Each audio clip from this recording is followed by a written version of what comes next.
बिस्मिल्लाहिर्रहमानिर्रहीम। अस्सलाम वालेकुम dear students, welcome to my channel. आज की वीडियो बहुत ही इंपॉर्टेंट टॉपिक पे है और स्पेशली वो स्टूडेंट्स जो फेडरल और प्रोविंशियल कम्पिटिटिव एग्जामिनेशंस की तैयारी कर रहे हैं तो वो तो बिल्कुल भी इसको मिस मत कीजिएगा और लाजमन एंड तक ज़रूर देखिएगा और लाइक भी कीजिएगा और शेयर भी कीजिएगा। अच्छा डियर स्टूडेंट्स, जिन्होंने US history as a subject रखा हुआ है, ऑप्ट किया हुआ है, तो वो तो इसको मिस ही ना करें। जैसे ही आप सिलेबस देखते हैं, सिलेबस में आपको सबसे पहले आता जो लाइन दिखाई देता है वो है advent of Europeans to British supremacy, और उसके नीचे आपको एक और टॉपिक नज़र आता है USA as a British colony. So हम आज इस वीडियो में इस टॉपिक के डिफरेंट डायमेंशंस और ये कवर करेंगे और आपको वो सारे डायमेंशन लाजमन कवर करना है, क्योंकि सिलेबस में तो आपको सिंपली एक लाइन लिखी हुई है, लेकिन स्टूडेंट्स को पता नहीं होता कि इस लाइन को, इस टॉपिक को मैंने किस किस डायमेंशन से कवर करना है। सो स्टूडेंट्स कंफ्यूज होते हैं और वो इस अनजाने में इस इम्पॉर्टेंस डायमेंशंस को मिस कर देते हैं, और फिर जब क्वेश्चन आता है पेपर में तो फिर वो रिग्रेट कर रहे होते हैं कि ओहो, मैंने तो ये डायमेंशंस के बारे में ये डायमेंशन मैंने सोची ही नहीं थी, कवर ही नहीं की, इसको तो मैंने प्रिपेयर ही नहीं किया। सो आपको कम्पिटिटिव एग्जामिनेशन में स्पेशली सीएसएस, पीएमएस, पीसीएस में आपको इम्पॉर्टेंट, बहुत बहुत इम्पॉर्टेंट है कि आप हर एक डायमेंशन को कवर करें, ठीक है। और उस डायमेंशन को कैसे कवर करना है ये भी आपको लाजमन आना चाहिए, ठीक है, क्योंकि ज़ाहिर है सिलेबस इतना ज़्यादा होता है तो आपको स्मार्टली काम करना होता है, ठीक है। आप हार्ड सीएसएस में स्टूडेंट्स को यही कहती हूँ कि जो हार्ड वर्क आपका काम नहीं आता, आपका स्मार्ट वर्क काम आता है, स्पेशली कम्पिटिटिव एग्जामिनेशन में, क्योंकि ज़ाहिर है उसका सिलेबस इतना ज़्यादा होता है कि आप उसको कवर ही नहीं कर सकते साल 2 साल में। तो अगर आप स्मार्ट वर्क के साथ चलेंगे तो यकीनन आप 1 साल में भी अपना कम्पिटिटिव एग्जामिनेशन की तैयारी कर सकते हैं और उसको इफ़ेक्टिवली अच्छे से प्रिपेयर कर सकते हैं। सो आगे चलते हैं हम अपने टॉपिक के बारे में, USA as a British colony. अच्छा, यहाँ पे एक क्वेश्चन स्टूडेंट करते हैं कि ब्रिटिश कॉलोनी मतलब ब्रिटिश की ही हम क्यों पढ़ते हैं। जाहिर है कॉलोनाइजेशन तो सारी यूरोपियन पावर्स ने की थी, उसमें फ्रेंच आते हैं, स्पेन आता है, पुर्तगाल आता है, मतलब ये सारी जो यूरोपियन इम्पीरियल पावर्स थी उन्होंने सब ने कॉलोनाइजेशन की। तो हम ब्रिटेन ही क्यों पढ़ते हैं, उसका भी मैं आपको जवाब दे देती हूँ कि ब्रिटेन हम क्यों पढ़ते हैं, बल्कि इस वीडियो के एंड में आप खुद जान पाएंगे कि हम ब्रिटेन ही क्यों पढ़ते हैं। आगे उसमें सारी रीजंस मैंने बयान की हुई है, ठीक है। और सेकेंडली हम आगे जाते हैं डायमेंशंस की तरफ कि आपने डायमेंशंस कैसे कवर करनी है, ठीक है। अच्छा, सबसे पहले तो स्टूडेंट्स आप ये डायमेंशंस सेलेक्ट करना बहुत इंपॉर्टेंट है। नंबर 1 आपने यहाँ पे इस टॉपिक्स में आपने क्या पढ़ना है, आपने पढ़ना है factors that motivated European powers, ठीक है। Factor that motivated European powers for colonisation, ठीक है। वो कौन सी फैक्टर्स थी, इस पे कई बार सीएसएस पीएमएस में क्वेश्चंस भी आ चुके हैं पास्ट पेपर्स में, ठीक है। मैं आपको वही कराऊंगी जो डायमेंशन आपके लिए इंपॉर्टेंट होगा। Factors that motivated European powers for colonisation, ऐसी कौन सी वजूहात थी, ऐसे कौन से फैक्टर्स थे कि लोग वहाँ पे कॉलोनाइजेशन के लिए गए, ठीक है। और फिर हम आगे डिस्कस करेंगे डिस्कवरी ऑफ अमेरिका, ठीक है। अमेरिका कैसे डिस्कवर हुआ, कब हुआ, क्यों हुआ, किसने किया, ठीक है। Era of European imperialism, era of European imperialism and colonisation in America, ठीक है। कि पूरा हम एरा डिस्कस करेंगे कि यूरोपियन इम्पीरियलिज्म और कॉलोनाइजेशन को क्यों हुई, कैसे हुई है और उनके मकासद क्या थे, क्यों वो एक अनजान लैंड में गए और वहाँ पे उन्होंने कॉलोनाइजेशन स्टार्ट की, उन्होंने अपनी एनर्जीज लगाई, उन्होंने अपने लोग लगाए, उन्होंने अपना पैसा लगाया, क्यों, आखिर उनको फ़ायदा क्या था, ठीक है। नेक्स्ट हम डिफरेंस भी पढ़ेंगे, difference between Britain and other European power colonisation, ठीक है। हम यहाँ पे ये पॉइंट आपका क्लियर हो जाएगा कि यूरोपियन पावर्स ने कॉलोनाइजेशन तो की, लेकिन ब्रिटेन और यूरोपियन जो अदर पावर्स थे उनकी कॉलोनाइजेशन में डिफरेंस क्या था, ठीक है। स्पेन ने भी की, फ्रेंच ने भी, पुर्तगाल ने भी की, लेकिन ब्रिटेन और उनमें ब्रिटेन ने वहाँ पे एक्चुअल कॉलोनाइजेशन की, ठीक है। हम उसका डिफरेंस पढ़ेंगे, एक्चुअल कैसे की, कि मतलब वो फैमिलीज़ के साथ गए वहाँ पे, कॉलोनाइजेशन उन्होंने की, ठीक है। और वो बाकायदा उन्होंने, जो बाकी थे फ्रेंच थे, स्पेन थे, पुर्तगाल थे, वो जाते थे, वो शिप्स लोड करते थे रिचेस की, ठीक है, जो वहाँ पे रिसोर्सेज थी, नेचुरल रिसोर्सेज, और वो वापस अपने मदर कंट्री लेकर आते थे। लेकिन जो ब्रिटेन था, ठीक है, जो ब्रिटेन था वो क्या करते थे, वो उसको रूल करते थे। उन्होंने एक्चुअल रूल किया, फैमिलीज़ के साथ गए, सेटल हुए वहाँ पे, और नेटिव्स के साथ उन्होंने रिलेशनशिप रखा और प्रॉपर गवर्न किया अमेरिकन कॉन्टिनेंट को, ठीक है। तो इसके बाद हम नेक्स्ट जो पढ़ेंगे रीजंस, ठीक है, हम रीजंस पढ़ेंगे for late colonisation by Britain, ठीक है, कि क्या रीजंस थी। देखिए, जॉन कैबोट ने इंग्लैंड की तरफ से डिस्कवर तो किया अमेरिका को, ठीक है, लेकिन कॉलोनाइजेशन एक सेंचुरी लग गई, एक सेंचुरी बाद उन्होंने कॉलोनाइजेशन स्टार्ट की। 1606 में वर्जीनिया कॉलोनी उन्होंने फर्स्ट जो थी वहाँ पे बनवाई, लेकिन 100 ईयर्स क्यों लेट हुए, इसका बेसिकली आंसर ये है कि मतलब वहाँ पे कैथलिक और प्रोटेस्टेंट क्राइसिस था, उनकी कंट्री के अंदर अनरेस्ट चल रहा था, क्राइसिस चल रहा था। सेकेंडली, वहाँ पर उनके इकोनॉमिक डायर्स थे, ठीक है, इकोनॉमिक उनकी इतनी ज़्यादा सिचुएशन अच्छी नहीं थी कि वो जाते और दूसरी दुनिया में कॉलोनाइजेशन के लिए जाते। एक और भी रीज़न ये है कि उनकी स्पेन के साथ जंग चल रही थी, तो स्पेन के साथ प्रॉपर उनकी जंग चल रही थी और वो जंग में बिजी थे, ठीक है, और एट द होम उनको इंटरनल मसले चल रहे थे, रिलीजियस प्रोसिक्यूशंस, और मतलब उस वक्त ज़ाहिर है यूरोप में डार्क एज चल रहा था, ठीक है।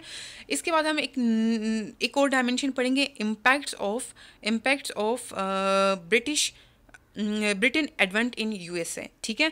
सो हम ये भी पढ़ेंगे कि जो पूरा अमेरिकन कॉन्टिनेंट है उस पे ब्रिटेन की जो कॉलोनाइजेशन थी उन्होंने इम्पैक्ट्स क्या किए, इस पे सीएसएस का क्वेश्चन भी आया हुआ है। ठीक है, सो हम नेक्स्ट स्लाइड की तरफ जाते हैं। सो डियर स्टूडेंट्स, ये वर्ल्ड मैप है बिफोर 1492, ठीक है। कोलंबस से पहले जो लोग इधर रहते थे, इधर से मुराद यूरोप, अफ्रीका, एशिया, ठीक है, ये इन कॉन्टिनेंट्स में जो लोग रहते थे, ठीक है, तो उनको पता ही नहीं था कि इधर भी एक दुनिया है, ठीक है। यहाँ पे ये जो एरिया है यहाँ पे कॉन्टिनेंट है। अब ये क्या है, यहाँ पे कॉन्टिनेंट अमेरिका एग्जिस्ट करता ही नहीं था वर्ल्ड के मैप में, ठीक है। 1492 में जब कोलंबस गया तो तब भी इनको पता नहीं था कि भाई ये एक नई दुनिया में आ चुका है, ठीक है। इनको नहीं पता था कि ये एक नई दुनिया में आ चुका था। जब अमेरिकस गया वहाँ पर, अमेरिकस ने कहा कि नहीं, ये तो एक नई दुनिया है, ये इंडिया है ही नहीं। मैं आगे जाके आपको रीजंस भी बताऊंगा कि वो क्यों, कोलंबस को क्या इतनी पड़ी थी कि वे अपना घर, अपना मुल्क छोड़ छाड़ के वो चला गया एक एशिया ढूंढने के लिए, ठीक है। सो वर्ल्ड के मैप पे था ही नहीं। सेम अमेरिका के कॉन्टिनेंट पे भी लोगों को पता नहीं था कि इस कॉन्टिनेंट के अलावा भी और कॉन्टिनेंट्स इस दुनिया में मौजूद हैं, ठीक है। अच्छा, नेक्स्ट हम इसमें डार्क एज इन यूरोप पढ़ेंगे। स्पेशली जो डार्क एज यूरोप का जो है ये 14 to 15 सेंचुरीज़ पे कंप्राइज करता है, ठीक है। हम इसको डार्क एज क्यों कहते हैं, क्योंकि वहाँ पे लोगों को आज़ादी नहीं थी, लोगों को कुछ पता ही नहीं था कि ये जो आजकल ये जो सोसाइटी में जो वैल्यूज़ चल रहे हैं, जो रूल्स चल रहे हैं, जो रेगुलेशंस चल रही हैं, freedom of expression and freedom of thinking and this and that, ठीक है, जो यूनिवर्सल प्रिंसिपल्स हैं उनका यूरोप में आइडिया ही नहीं था किसी को, ठीक है। सो सारे जो वहाँ पर था, लॉलेसनेस थी, सेक्टेरियन वायलेंस था, रिलीजियस कंजर्वेटिज्म था, इंटरनल क्लैशेस थी, और इंटेलेक्चुअल बैकवर्डनेस थी, पॉवर्टी थी, इंटेलेक्चुअल स्लेवरी थी, नो फ्री थिंकिंग। आप कुछ सोच ही नहीं सकते थे, आपका जो सोचना समझना था, वो जो चर्च के फादर्स थे, पोप, तो वो बहुत कंजर्वेटिव थे, वो उनको सोच सोचने की भी इजाज़त नहीं देते थे कि ये कि आपका सोचना, आपका सवाल करना, ठीक है, ये सब कुछ नामुमकिन था। आप सोच ही नहीं सकते थे। आपको इंटेलेक्चुअल स्लेवरी की सिचुएशन थी वहाँ पे। आप फ्री थिंकिंग कर ही नहीं सकते, आप फ्रीडम ऑफ स्पीच था ही नहीं। वहाँ पे डोमिनेंस ऑफ चर्च था और पोप विच वर कंजर्वेटिव, ठीक है, वो बहुत ही कंजर्वेटिव थे। आप कुछ नहीं, आप ये नहीं कर सकते, आप वो नहीं कर सकते, गुनाह है, ये रिलीजियस, सारा वो उन्होंने रिलीजियस का रंग उसको दिया हुआ था, ठीक है। नेक्स्ट इसमें ना रिलीजियस परसिक्यूशंस थी, ठीक है, रिलीजियस परसिक्यूशंस। उसमें ये था कि मतलब जो लोग थे मजहबी बुनियादों पे एक दूसरे को कत्लेआम कर देते थे, एक दूसरे के कत्लेआम कर लेते थे, और रीज़न क्या होता था, रिलीजियस होता था, ठीक है। नेक्स्ट एक हम इम्पोर्टेंट चीज़ पढ़ेंगे, वो क्या है, कैथलिक प्रोटेस्टेंट क्राइसिस, ठीक है। सो ये क्या था, ये Catholic Protestant crisis Henry VIII जो उनका किंग था, किंग और जो चर्च का पोप था, उनके दरम्यान में क्लाइशिस स्टार्ट हो गई थी, ठीक है। पोप जो था, वो जो किंगडम था, वो जो मुल्क के स्टेट अफेयर्स में टांग अड़ाते थे, ठीक है। और वो क्या था, वो किंग को पसंद नहीं था। किंग चाहता था कि मैं अपने सारे राइट्स एंजॉय करूं, और जो पोप हैं वो रिलीजियस मैटर सिर्फ हैंडल करें, वो चर्च की हद तक रहें। लेकिन जो पोप थे वो क्या करते थे, वो पूरे मुल्क पे उनका मतलब राज चल रहा होता था। बैठे वो चर्च में होते थे लेकिन स्टेट अफेयर्स में टांगे अड़ाते थे। तो जो उनकी किंग थे, किंग को ये बड़ा मसला था, इसलिए उसने अपना रिलीजन स्टार्ट कर दिया। उसने प्रोटेस्टेंट, उनको जो किंग का रिलीजन फॉलो करते थे, उसकी जो नज़रिया आइडियोलॉजी को फॉलो करते थे, तो वो क्या करते थे, कहलाते थे प्रोटेस्टेंट्स। और जो कैथलिक थे वो रोम का जो उनका पुराना चर्च है वो उसको फॉलो करते थे, तो वो उनको कैथलिक्स कहते थे। तो इनके दरमियान में कत्लेआम होता था, झगड़े हर दूसरे दिन उनके दरमियान में झगड़े होते थे। और कैथलिक्स आते थे, प्रोटेस्टेंट्स को मारते थे, और प्रोटेस्टेंट्स मारते थे, चले जाते थे, कैथलिक्स को मार देते थे। तो यूं कैथलिक प्रोटेस्टेंट्स क्राइसिस चल रहा था यूरोप में। तो यूरोप की ये सारी सिचुएशंस थी, लोग इन सब चीज़ों से तंग थे, वो यूरोप से भाग के कहीं और जाना चाहते थे, ठीक है। सो ये एक चीज़ मोटिवेशन थी। डिस्कवरी ऑफ अमेरिका में इस चीज़ ने बहुत कंट्रीब्यूट किया, ठीक है, क्योंकि लोग इन झगड़ों से, इन रिलीजियस जो बाइंडिंग थी, और ये जो किंग और पोप के दरमियान में झगड़े थे, तो लोग एक अच्छी सी जगह में जाना चाहते थे जहाँ ये जो बाइंडिंग थी ये उन पे ना हो, ठीक है। अच्छा, नेक्स्ट एक रीज़न ये भी है, Ottoman empire a nightmare for Europeans, ठीक है। अच्छा, जब सल्तनत उस्मानिया पीक पे था तो उनकी यूरोपियन के साथ फड्डे पड़ गए, जंग छिड़ गई। तो उन्होंने क्या किया, जो सी राउट्स थे उनके बंद कर दिए। और यूरोप क्या था, ये डिपेंडेंट था एशिया पे फॉर स्पाइसेस, कॉटन और ये सारी चीज़ें वो इंपोर्ट करता था। और चीज़ें वो इंपोर्ट करके सस्ती उनसे लेता था और उसको प्रोसेस करता था और उनको एक्सपेंसिव बेचता था। तो जो सी राउट्स और लैंड राउट्स से जो प्रेजेंट डे इस्तांबुल है, इस्तांबुल उन्होंने उनको बंद कर दिया। ये एज अ ब्रिज था एशिया यूरोप के दरमियान ट्रेड के लिए। सी राउट पे पायरेट्स भी होते थे। जो पायरेट्स होते थे वो ज़ाहिर यूरोपियन जो ताजर थे उनको लूट लेते थे, और जो सी राउट्स थी वो बहुत ज़्यादा अनप्रोटेक्टेड थी। और जो लैंड राउट था तो वो उन्होंने ऑटोमन के हाथ में था। तो जो ऑटोमन था तो वो उनके लिए, ऑटोमन एम्पायर उनके लिए एक नाइटमेयर बन चुका था। तो यूरोपियंस क्या करना चाह रहे थे, यूरोपियन कह रहे थे कि हम क्या करते हैं, न्यू राउट्स, ठीक है, न्यू राउट्स टू एशिया, ठीक है, न्यू राउट्स टू एशिया, हम new routes to Asia discover करते हैं। तो इतने में एक जो बंदा है कोलंबस, ठीक है। सो कोलंबस ने कहा कि ये जो दुनिया है ना ये स्फेरिकल है। अगर आप जो अटलांटिक से वेस्ट की तरफ जाएंगे तो आप चलते चलते अल्टीमेटली एशिया यानी इंडिया पहुंच जाएंगे। तो आपको एक नया ट्रेडिंग रूट मिल जाएगा जो ऑटोमन से आप बचा के मतलब अपना ट्रेड कर सकेंगे, ठीक है। तो अब इस पॉइंट पे अगर आप कहें तो ज़ाहिर लोग, इतनी एडवांसमेंट हो गई टेक्नोलॉजी की, एरोप्लेन्स आ गए, सैटेलाइट्स आ गई, लेकिन तब 15th सेंचुरी में जब उसने ये बात की तो सबने कहा ये तो दीवाना है, ये तो पागल है कोलंबस, ठीक है। तो तब उसका किसी ने यकीन नहीं किया, ठीक है। ये इंग्लैंड के किंग क्वीन के पास गया, इटालियन था ये, इटालियन के पास गया, इंग्लैंड के पास गया, बेशतर यूरोपियन के पावर्स के पास गया, लेकिन किसी ने इसका यकीन नहीं किया। सेकेंडली उसके टर्म्स बहुत ज़्यादा हार्श थी कि शिप आप मुझे देंगे, क्रू आप मुझे देंगे, उसके हार्श टर्म्स थी कि और जो लैंड मैं डिस्कवर करूँगा तो उसको गवर्न मैं करूँगा, ठीक है, लेकिन जो पैट्रोनेज है वो आपने मुझे देना है, ठीक है, स्टेट मुझे देगी। तो इतने में स्पेनिश जो किंग क्वीन था फर्डिनेंड इज़ाबेला, उसने उसको पैट्रोनेज प्रोवाइड की। और यूँ कोलंबस ने 1492, ठीक है, 1492 में उसने अपना फर्स्ट वॉयज किया। वो फर्स्ट वॉयज उसने अटलांटिक से स्टार्ट किया, कैरेबियन सी पहुंचा, कैरेबियन सी से बामस आइलैंड पहुंचा, ठीक है, ये नोट कीजिएगा, बामस आइलैंड वो पहले पहुंचा, ठीक है। तब उसने क्या सोचा, उसने कहा कि मैं तो भाई पहुंच गई हूँ ईस्टर्न इंडिया। तो वहाँ पे जो उसने लोग देखे रेड इंडियंस उसने उसको कहलाए, क्योंकि मतलब उनकी जो शक्लें थी वो इंडियंस की तरह थी और थोड़े से रेड थे, तो उसने कहा रेड इंडियंस, और मैं तो एशिया पहुंच गया हूँ, मैं तो उसने उसके बाद उसने 4 वॉयजेस की और अल्टीमेटली 1506 में उसकी डेथ हो गई, ठीक है। लेकिन during the whole life Columbus को ये आइडिया था ही नहीं कि भाई मैंने अमेरिका दरियाफ्त किया है, ठीक है। फिर बाद में ये अमेरिकस इटालियन जो था उसने कहा ये एक नया कॉन्टिनेंट है, ठीक है। अच्छा, यहाँ पे एक क्वेश्चन ये भी है कि इनको रेड इंडियंस ही क्यों कहा गया, ठीक है, जो नेटिव अमेरिकन्स हैं उनको रेड इंडियंस क्यों कहते हैं। उसके पीछे हिस्ट्री में ये रीज़न है, ये जो डिस्कवरी है 1492 की, ये तो सिर्फ 500 ईयर्स एगो की है ना।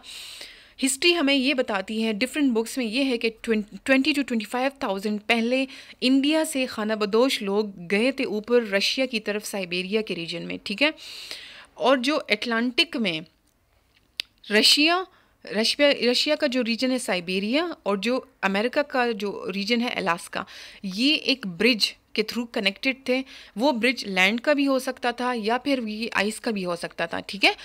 तो वो उस ब्रिज को कहते हैं ब्रिंजिया, ठीक है। ब्रिंजिया ब्रिज के थ्रू ये जो एशिया और जो अमेरिका का कॉन्टिनेंट था ये कनेक्टेड थे हज़ारों साल पहले, ठीक है। तो जो खानाबदोश लोग थे साइबेरिया से ब्रिंजिया की थ्रू वो अलास्का पहुंचे और वहाँ पे आबाद हुए, और फिर वो नॉर्थ जो अमेरिका का कॉन्टिनेंट है नॉर्थ में जाके आबाद हुए। फिर जब वक्त के साथ 1000 ऑफ ईयर्स गुजरते गए, वो उनकी तादाद बढ़ती गई, वो ट्राइब्स की शक्ल इख्तियार की, और फिर वो आहिस्ता आहिस्ता पूरे कॉन्टिनेंट में फैल गए। और वक्त के साथ साथ वो जो ब्रिज था वो ख़त्म हो गया, क्या कि वो आइस का था तो वो डूब गया, वो मेल्ट हो गया, क्लाइमेट चेंज में भी फैक्टर हो सकता है। सो हिस्टोरियंस उसके बारे में डिफरेंट कमेंट्स देते रहते हैं, ठीक है। अच्छा, नेक्स्ट हम पॉइंट पढ़ते हैं द एरा ऑफ एक्सप्लोरेशन। अच्छा, जो कोलंबस चला गया ना, कोलंबस के बाद डिफरेंट नेविगेटर्स गए और कंट्रीज़ ने उस पर इंटरेस्ट लेना स्टार्ट किया, क्योंकि ज़ाहिर है वो जो एरिया था अमेरिका कॉन्टिनेंट, वहाँ फुल ऑफ रिचेस था, गोल्ड था, सिल्वर था, मेटल्स थे, नेचुरल रिसोर्सेज थी। तो लोगों को जो यूरोपियन इम्पीरियर्स थे उनको ये एक गोल्डन अपॉर्चुनिटी दिखी। वो जाते थे, शिप भरते थे और वो वापस लेकर अपने होम मदर कंट्री यूटिलाइज करते थे, ठीक है। So search for riches and new routes, ठीक है। So search of riches and new routes, era of exploration, और ये जो सारी रीजंस थी ये अमेरिका की डिस्कवरी का बायस बनी, रीज़न बनी, मोटिवेशन बनी, फैक्टर बनी, ठीक है। अच्छा, डिस्कवरी ऑफ अमेरिका कोलंबस ने की 1492 में की, और ये जो इमेज है हिस्टोरियंस देते हैं कि इस तरह इन्होंने अमेरिका की डिस्कवरी के लेकिन कोलंबस को ज़िंदगी में पता ही नहीं था कि भाई उसने एक नई दुनिया दरियाफ्त की है, ठीक है। अच्छा, नेक्स्ट हम पढ़ते हैं imperial race, beginning of imperial race. जो स्पेन ने स्टार्ट किया वहाँ पे इम्पीरियलिज्म क्या होता है, एक्सपेंशन ऑफ एम्पायर, ठीक है। मतलब आप अपने बाउंड्रीज, स्टेट के बाउंड्रीज से एक्सीड करते हो, आप दूसरी से मतलब दौलत लेकर आते हो अपनी टेरिटरी से बाहर। एक इम्पीरियल रेस यूरोपियन में स्टार्ट हो गई, ठीक है। फ्रेंच गया, स्पेन गया और फिर वहाँ पे पुर्तगाल गया। पुर्तगाल इंड्यूर्स के बाद आते हैं ये ब्रिटेन, और ये एक यूरोप में एक रेस स्टार्ट हो गई, ठीक है।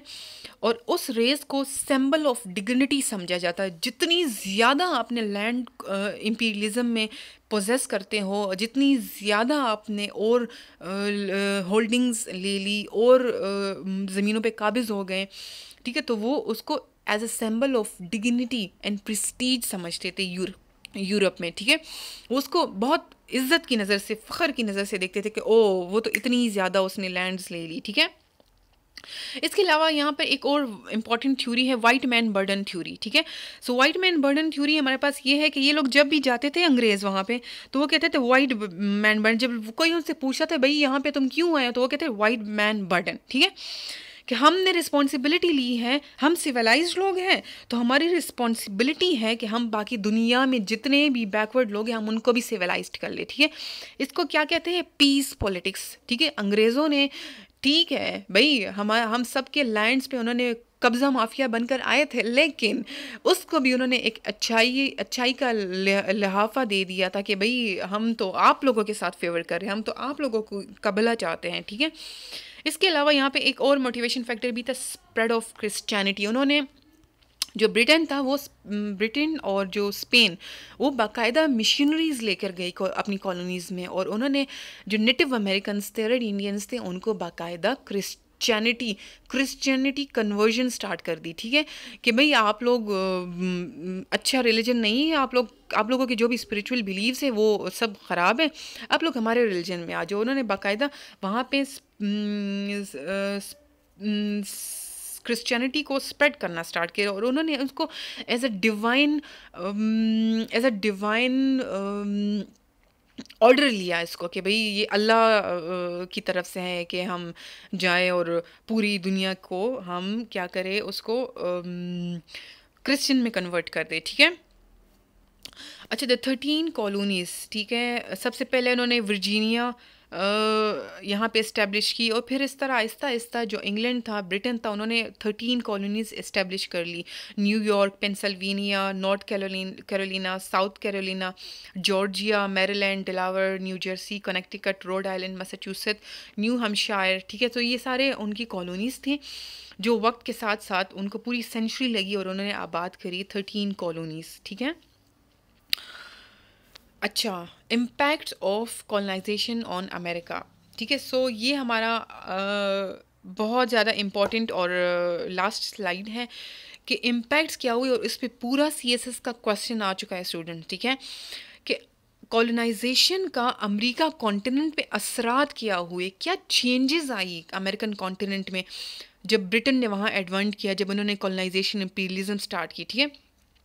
तो सबसे इम्पॉर्टेंट तो यहाँ पे डिजीज़, ठीक है। जब ब्रिटेन वहाँ पर गया तो उन्होंने अपने साथ बहुत सारी बीमारियाँ लेके गया, ठीक है, बहुत सारी बीमारियाँ लेके गए जो कि वहाँ नेटिव अमेरिकन्स थे, वो जो नेटिव अमेरिकन्स थे उनको वो अवेयर ही नहीं थे, जो उनकी जिस्म थे, उनकी बॉडीज़ उनको प्रोन ही नहीं थी, उनकी एंटीबॉडीज़ वहाँ पे बनी ही नहीं थी, वो इम्यून ही नहीं थे ऐसी डिजीज़। उनमें स्पेशली एक डिज़ीज़ है प्लैग, ठीक है, प्लैग, ठीक है।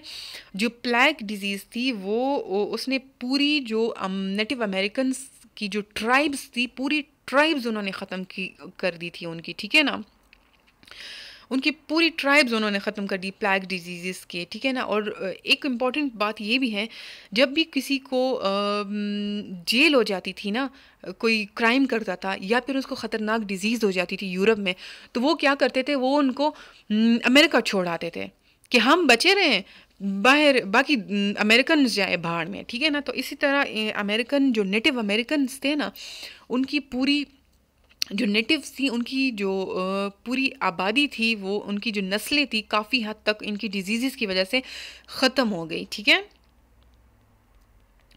अच्छा, नेक्स्ट कल्चरल चेंजेस। अच्छा, जो अमेरिकन्स थे ना, उनकी अपनी एक ख़ास कल्चर था नेटिव अमेरिकन्स का, ठीक है? उनकी अपनी एक ट्रेडिशंस थे, ठीक है? मल्टी गॉड थे, सूरज, चाँद ऐसे पूछते थे, ठीक है? पेट्रोग्राफी किया करते थे, सिंबल्स ऑन रॉक्स, ठीक है? और उनकी अपनी मतलब सिस्टम था एग्रीकल्चर का, प्रोडक्शन का, ठीक है? डिफेंस सिस्टम भी उनका अपना था, ठीक है? और आर्किटेक्चरल था उनका, राइटिंग स्किल्स थी उनकी, पेट्रोग्राफी और मैथमेटिक्स में बहुत एडवांस थे, ठीक है? सो उनका अपना एक कल्चर था। जब यूरोपियन गए तो उनकी कल्चरल में चेंजेस आ गई। उनका जो अपना कल्चर था वो उनकी नए कल्चर जो यूरोपियन कल्चर के साथ मिक्स हो गया, ठीक है? और उनका जो अपना कल्चरल था वो डिसअपियर होने लगा, तो उनमें कल्चरल चेंजेस आई, ठीक है? सो ये बहुत इम्पॉर्टेंट फैक्टर है, ठीक है? कल्चरल चेंजेस, ठीक है? अच्छा, इसके बाद जो आजकल की दुनिया में जो सबसे ज़्यादा इम्पॉर्टेंट समझा जाता है वो होता है क्लाइमेट, इन्वायरमेंटल चेंजेस, ठीक है? सो इन्वायरमेंटल चेंजेस वहाँ पर बहुत ज़्यादा आई, ठीक है? जो इन्वायरमेंटल चेंजेस हैं, जो बीवर ट्रिम्ड हेड्स थे यूरोप में बहुत ज़्यादा मशहूर थे। तो इसलिए जो कॉलोनिस्ट थे वो क्या करते थे, वो जो बीवर्ड का शिकार ज़्यादा से ज़्यादा करते थे, ठीक है? तो इससे क्या हुआ कि वो जो ओवर हंटिंग की वजह से जो बीवर्ड था वो नॉर्थ ईस्ट कोस्ट में वो एक तरह से ख़त्म हो गए, ठीक है? मतलब एक्सटिंक्ट हो गए। न्यू इंग्लैंड, न्यूयॉर्क और अदर एरियाज़ में वो एक्सटिंक्ट हो गए। मतलब बीवर जो वहाँ पे बहुत ज़्यादा मिला करता था वो उसकी नस्ल ही ख़त्म होने के हद तक आ गई थी। तो मतलब इन्वायरमेंटल चेंजेस बहुत ज़्यादा आ गए थे। इन्होंने इन्वायरमेंटल चेंजेस अपने साथ लेकर आए थे यूरोपियंस, ठीक है? सो नेक्स्ट इम्पॉर्टेंट हम करते हैं कि उन्होंने नेक्स्ट इम्पॉर्टेंट हमारे पास क्या इन्होंने किया, स्लेवरी, ठीक है? ये जब यूरोपियंस आए तो उन्होंने साउथ में उन्होंने क्या किया, वो एग्रीकल्चरल लैंड थी, तो एग्रीकल्चर के लिए उन कल्टीवेशन के लिए उनको स्लेव्स चाहिए थे।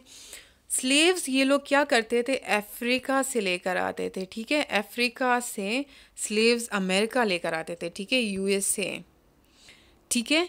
किसके थ्रू, मिडल पैसेज के थ्रू, ठीक है? मिडल पैसेज, ठीक है? सो मिडल पैसेज के थ्रू ये स्लेव्स लेकर आते थे अफ्रीका से अमेरिका, और फिर वो उनके ग़ुलाम होते थे, वो उनके के लिए एग्रीकल्चर कल्टीवेशन में हेल्प करते थे, ठीक है? और जो साउथ वाले थे उनको उन डिपेंडेंट थे, उनकी जो इकोनॉमी थी वो डिपेंडेंट थी, और इस तरह इनमें क्लैश भी आया था नॉर्थ एंड साउथ अमेरिका में, कि मतलब नॉर्थ वाले सारे इंडस्ट्रियलाइज थे और साउथ वाले सारे एग्रीकल्चर पे थे, ठीक है? तो उनकी इकोनॉमी डिफरेंट थी, तो ज़ाहिर इनके इंटरेस्ट डिफरेंट थे। तो साउथ में स्लेवरी को वो डिफेंड करते थे, नॉर्थ वाले इससे चिढ़ते थे, ये कहते थे नहीं, फ्रीडम होनी चाहिए, ठीक है? सो स्लेवरी इम्पैक्ट उनका पड़ा, ठीक है? नेक्स्ट इंपॉर्टेंट हम पढ़ेंगे इकोनॉमिक लॉसेस, ठीक है? मतलब ये आते थे अपने शिप्स में, ठीक है? और शिप्स लेके जाते थे gold, silver, metals, natural resources, और वो क्या कहाँ लेके जाते थे, ब्रिटेन, ठीक है? सो वो ब्रिटेन लेके जाते थे। तो उन्होंने अल्टीमेटली क्या किया, उनके जो वो रिचेस, वो जो इकोनॉमिक सोर्सेज थी, तो उन पे जिन पे सिर्फ नेटिव अमेरिकन्स का हक था, वो अपने होमलैंड लेके चले जाते थे, ठीक है? शिप्स भर भर के।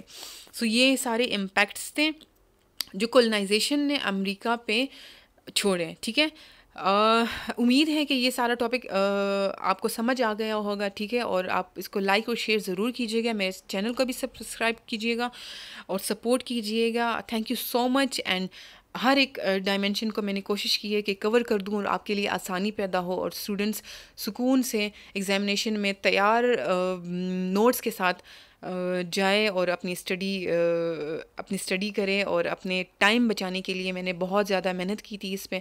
उम्मीद है आपको पसंद आएगा। अपने नेक्स्ट वीडियो तक मुझे इजाज़त दीजिएगा। अल्लाह हाफ़िज़।